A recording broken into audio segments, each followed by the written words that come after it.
ब्यास में हुआ सत्संग कार्यक्रम। बाबा जी ने श्रद्धालुओं को दिए दर्शन। लाखों की संख्या में पहुंचे श्रद्धालु। जी हां, आज 17 दिसंबर दिन रविवार को राधा स्वामी सत्संग ब्यास के संत गुरु बाबा गुरिंदर सिंह ढिल्लो जी महाराज ने ब्यास के राधा स्वामी सत्संग केंद्र पहुंचकर लाखों की संगत को दर्शन देकर निहाल किया। बाबा जी ने सत्संग में बाणी धुन सुनकर मन समझाई। कोट यतन से यह नहीं माने, धुन सुनकर मन समझाई फरमाई। यह बाणी स्वामी जी महाराज की है। बाबा जी इस बाणी में मन के ऊपर खोलकर बयान कर रहे हैं। मन जो विषय विकारों से भरा हुआ है और परमार्थ के रास्ते की सबसे बड़ी रुकावट है। मन कैसे विषय विकारों में डूबा हुआ है।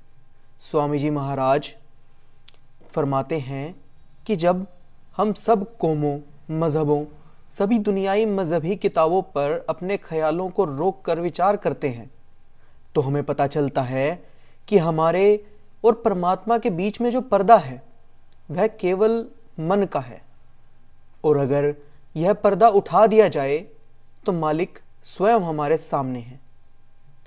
हमें जरूरत है केवल एक की भक्ति करने की।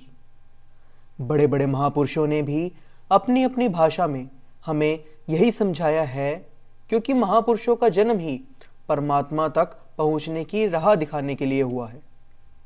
बाबा जी आगे समझाते हैं कि खुद विचार करो, कोई धर्म, कोई मजहब ऐसा है जो यह कहता हो कि 4 या 5 परमात्मा है।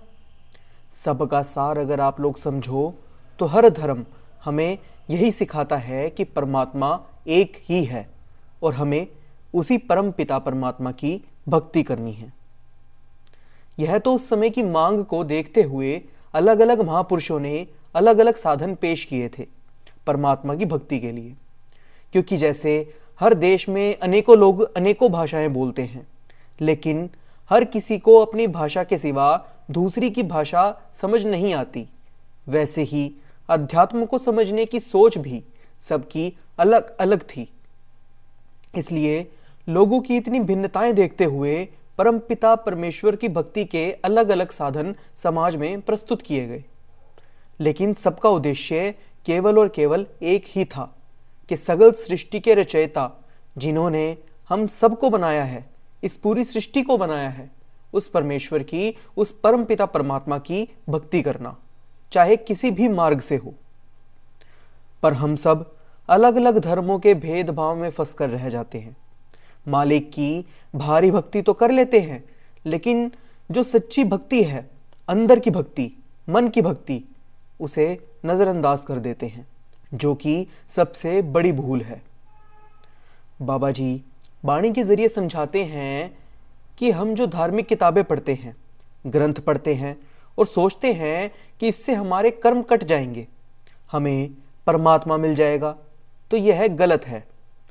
यदि कोई पढ़ पढ़ कर या फिर ग्रंथ को रट रट कर उसका पाठ करता है या सुनाता है तो उससे विद्या बल तो अर्जित नहीं किया जा सकता। जैसे अगर कोई खाना बनाने की किताब बार बार पढ़ता है तो उससे खाना अपने आप तो तैयार नहीं हो पाएगा।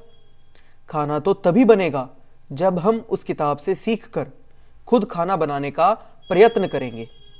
ठीक वैसे ही ग्रंथों और धार्मिक किताबों का पढ़ने का फायदा तब है जब आप उन्हें पढ़कर उन्हें अमल करें। बाबा जी कहते हैं इसका मतलब यह नहीं है कि धार्मिक ग्रंथों को, किताबों को पढ़ना छोड़ देना चाहिए। इन्हें पढ़ें, लेकिन इन्हें पढ़कर अपने जीवन में अमल करें, ताकि परमात्मा तक पहुंचने की आपकी राह सौखी हो सके, आसान हो सके। बाबा जी कहते हैं कि हम लोग कर्मों से बंधी हुई कठपुतलियां हैं, जो जन्मों जन्मों से कर्मों का भुगतान करते आ रहे हैं। न जाने हमने जाने में या अनजाने में किस किस तरह के कर्म कर रखे हैं, जिनका भुगतान तो हमें करना ही पड़ेगा।